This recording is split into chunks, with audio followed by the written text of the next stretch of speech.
Life in Rome in 1960 was characterized by a strong sense of community and family.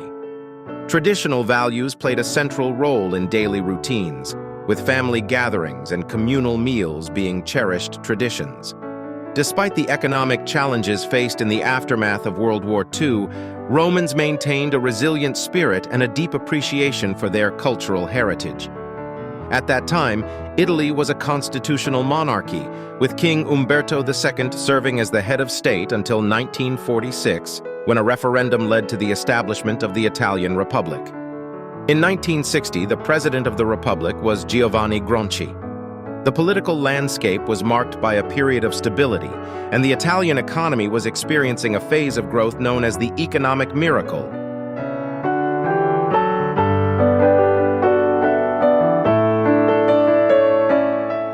St. Peter's Square, or Piazza San Pietro in Italian, is one of the most iconic and recognizable squares in the world, located in Vatican City, an independent city-state within Rome.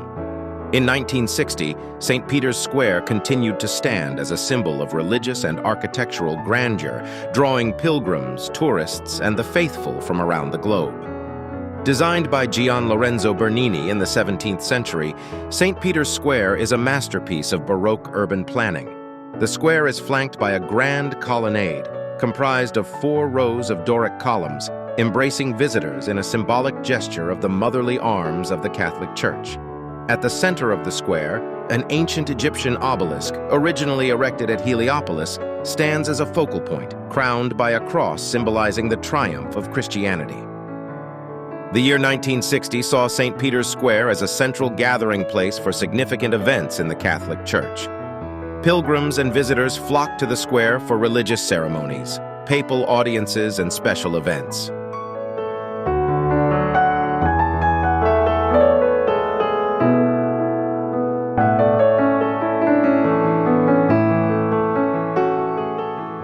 Rome has always been a city with a rich cultural heritage, and in 1960, people enjoyed cultural and social gatherings.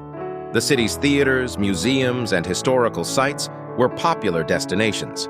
Romans took pride in their artistic and historical legacy, and cultural events provided opportunities for socializing and intellectual engagement. The influence of the Roman Catholic Church was profound in the daily lives of the people. Religious traditions, rituals, and festivals were integral to the Roman way of life. Churches, basilicas, and religious processions played a significant role in the city's social fabric.